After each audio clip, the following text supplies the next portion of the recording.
Abri os meus lábios ao Senhor, e a minha boca anunciará o vosso louvor. Iniciemos em nome do Pai, do Filho e do Espírito Santo. Amém. Pedimos a intercessão de nossa Mãe, rezemos. Ave Maria, cheia de graça, o Senhor é convosco. Bendita sois vós entre as mulheres, bendito é o fruto do vosso ventre, Jesus.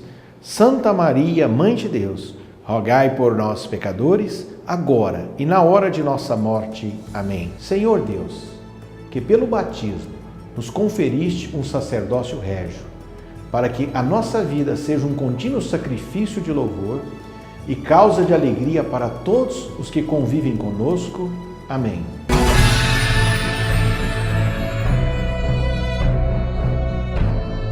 Durante toda a semana, estamos pedindo a graça de permanecer firmes na fé. Na fé em Jesus Cristo, colocamos as nossas alegrias e as esperanças, as tristezas e as angústias de que está tecida a nossa vida. Que tenhamos a certeza de que, quando Jesus está no centro, até os momentos mais sombrios de nossa vida se iluminam. Ele nos dá a esperança.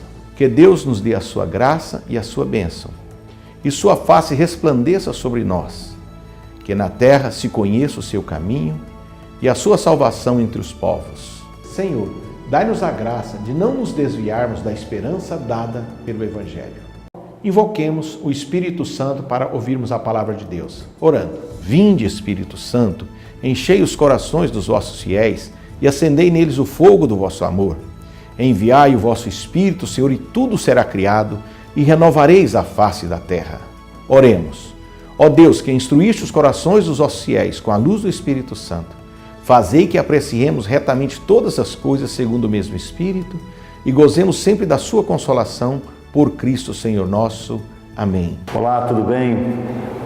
Muito obrigado pelo convite. Meu nome é Cleidson Lima, sou consagrado no Estado de Aliança da Comunidade Luz da Vida e hoje estou aqui para partilhar com vocês, você que está em casa ou no trabalho, onde você se encontra, a palavra de Deus no Evangelho de Jesus Cristo, narrado segundo São Lucas, capítulo 9, versículo de 57 a 62.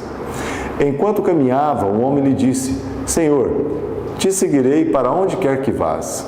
Jesus replicou-lhe: As raposas têm covas e as aves do céu ninhos, mas o Filho do Homem não tem onde reclinar a cabeça. A outros disse: Segue-me. Mas ele pediu: Senhor, permiti que ir primeiro enterrar meu pai. Mas Jesus disse-lhe: Deixe que os mortos enterrem os seus mortos, tu, porém, vai e anuncia o reino de Deus. Um a outro ainda lhe falou: Senhor, te seguirei, mas permite primeiro que me despeça dos que estão em casa. Mas Jesus disse-lhe: Aquele que põe a mão no arado e olha para trás não é apto para o reino de Deus. Palavra da salvação, glória a vós, Senhor. Bom, meus irmãos e minhas amigas, meus irmãos e minhas irmãs, em Cristo, eu quero colocar realmente esse chamado, esse apelo ao nosso Senhor, da vocação de cada um de nós. Cada um de nós temos essa vocação, esse chamado de Deus para fazer a tua vontade. Uns Ele chama, outros que são impelidos pela comoção de quando vê Jesus passar e querer seguir os passos do Senhor. Esse seguir os passos do Senhor requer de nós renúncia. Muitas das vezes precisamos renunciar. Renunciar até mais do que ao que Ele coloca, talvez na palavra, até mesmo o trabalho, pai, mãe, irmãos, filhos.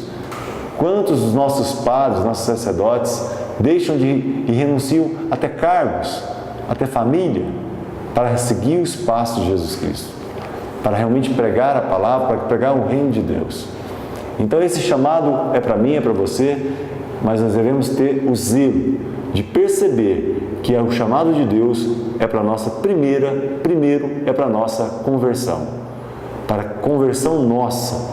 Através da nossa conversão e o testemunho desta conversão é que iremos converter as outras pessoas. Vai ser talvez um chamado que venha ao seu ouvido e precisa até de um discernimento espiritual para saber se esse chamado, qual é o seu chamado para as coisas de Deus. Para uma pastoral, para um grupo de oração ou para uma comunidade de vida, qual que é o seu chamado? Qual é o seu chamado para esse reino? O que você pode fazer para Deus e para o irmão? Porque cada um de nós sabemos muito bem, e a palavra também já diz no próprio versículo 32, aquele que põe a mão no arado e olha para trás não é digno do reino. Então fica aí essa questão de incomodar, de nos inquietar, de não pôr a mão no arado e ficar olhando para trás para aquilo que você já viveu, aquilo que você já passou, de alegrias até mesmo do pecado, misericórdia. Tem pessoas que têm alegria do pecado passado, pecado cometido, que era para ter arrependido, contrito, arrependido e confessado e nunca mais cometê-lo, mas infelizmente ainda faz até piadinha do pecado que foi cometido. Então é vigiar, orar, perseverar. E essa palavra eu gosto de completar muito para a questão do Eclesiástico 2. Então o Eclesiástico 2 traz para cada um de nós: aquele que é para o serviço de Deus, prepara a tua alma para provação, perseguição. Então tenha consciência plena que você também tem o seu chamado. Esse chamado precisa do seu sim. Diga sim como Maria, e que a sua vida seja total, feita à vontade de Deus. Que a sua vida seja a vontade de Deus.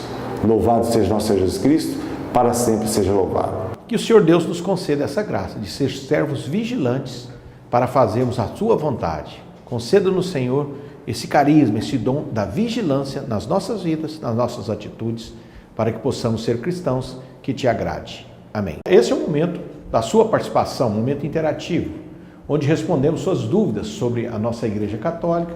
Você pode enviar também uma história de fé, enviar para programa vivendoapalavra@gmail.com.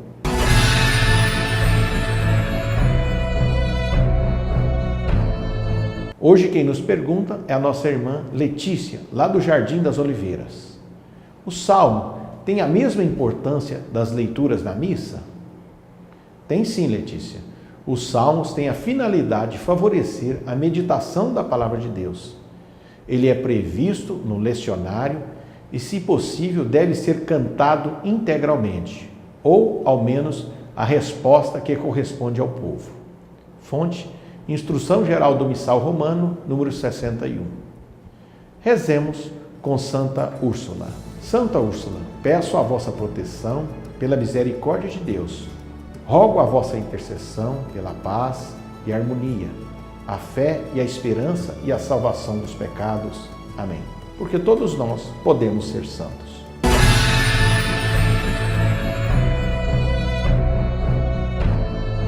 Bem, irmãos, vamos à nossa história de hoje. Conta-se que um fazendeiro, criador de cavalo, tinha cavalo de diversas raças. Só lhe faltava uma raça.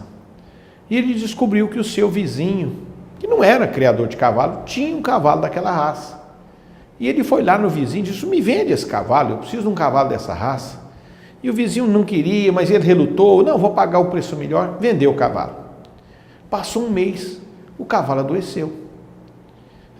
Ele chamou o veterinário, e o veterinário começou a examinar o cavalo, falou: olha, está com uma virose aqui, complicado, vou passar os remédios, mas é meio complicado, mas é uma doença séria, e se ele não reagir com o remédio, vai ter que ser sacrificado, mas eu vou acompanhar, passar um remédio hoje, amanhã, vamos fazer 3 dias remédio. Fez o primeiro dia, o cavalo mole, acuado, deitado, e o porco ouviu a conversa. O porco, que estava ali na fazenda, ouviu aquela conversa, chegou para o cavalo e disse: você tem que reagir, rapaz, melhora aí. E o cavalo nada, perrengue. No outro dia o veterinário veio, o cavalo está lá, tristonho, cabrunhado. Vamos fazer outra dose do remédio. Fez a outra dose do remédio. E o cavalo continuou acabrunhado. E o porco chegou e: companheiro, reage, você precisa levantar. Tem que tomar as forças, não se entregue a essa doença não. Assuma, tenha coragem, toma a frente. E nada, no 3º dia o veterinário veio: só mais hoje não tem, vamos ver se ele reage, mas estou achando que o caminho é sacrificar esse animal mesmo, não vai ter jeito. Fez mais outra dose de remédio, o porco novamente chegou no cavalo e disse: companheiro, acorda, eles vão te sacrificar, você reage, levanta. E foi empurrando o cavalo, e o cavalo levantou um pouquinho, deu um passo: não, anda, você está bem, reage, vence essa fraqueza. E o cavalo deu uns passos, correu para lá, correu para cá. Quando o veterinário voltou no outro dia, o cavalo estava bem, trotando, o veterinário veio, examinou, falou, não, o cavalo reagiu, tá bom, vai sarar, vai ficar bom.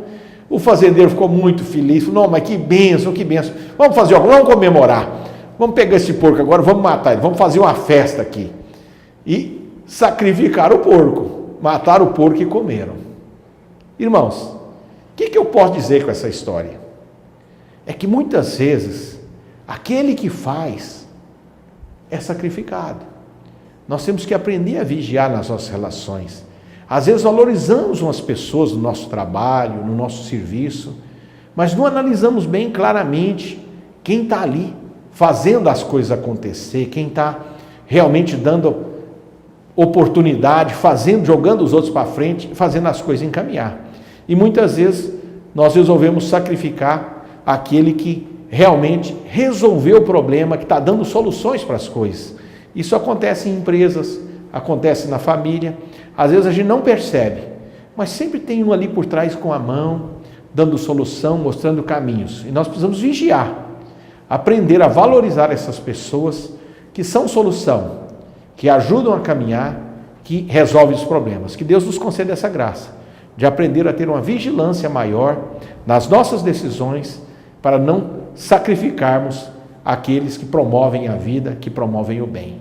Que o Senhor Deus nos abençoe. Salvai-nos, Senhor, quando velamos, guardai-nos também quando dormimos. Nossa mente vigie com Cristo, nosso corpo repouse em sua paz. Em nome do Pai, do Filho e do Espírito Santo. Amém.